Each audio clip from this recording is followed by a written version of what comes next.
ఎవరు నీ దగ్గరికి వచ్చి మరొకరి గతాన్ని మరలా మరలా మరలా మరలా తవ్విదేస్తున్నారంటే మిత్రభేదాన్ని చేసేవాళ్ళు ఉన్నారనే విషయాన్ని గుర్తుపెట్టుకో. ఎవరో గతాన్ని నీ దగ్గర మాట్లాడేవాళ్ళు నీ గతాన్ని మరొకరి దగ్గర మాట్లాడతారు. అలాంటి వారి విషయంలో జాగ్రత్తగా ఉండాలి. కొండెములు చెప్పువారు, చాడీలు చెప్పువారు, కుటుంబాలను పాడు చేసేవాళ్ళు, భార్యాభర్తల యొక్క సంబంధాన్ని చెడగొట్టేవాళ్ళు. ఈ రోజుల్లో కొంతమంది ఉండొచ్చేమో చక్కగా జరుగుతున్న ఆ భార్యాభర్తలను, చక్కగా జరుగుతున్న వారి యొక్క జీవితాన్ని నాశనం చేయాలని చాడీలు చెప్పారు, కొండలు చెప్పేవాళ్ళు చాలామంది ఉంటారేమో. జాగ్రత్త సుమా. ఇంకొంచెం డీటెయిల్గా మాట్లాడిన చాలా విషయాలు ఇందులో ఉన్నాయి.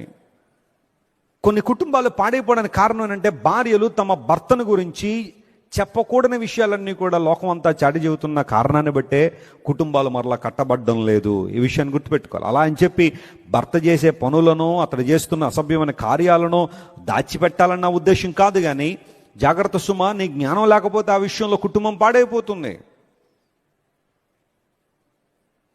కొన్ని కుటుంబాలు అందరూ ఇలా ఉంటారంటలేదు, కానీ భార్య తన భర్త యొక్క బలహీనతలన్నీ కూడా తన ఇంటి వారికి చేరేస్తూ ఉంటుంది.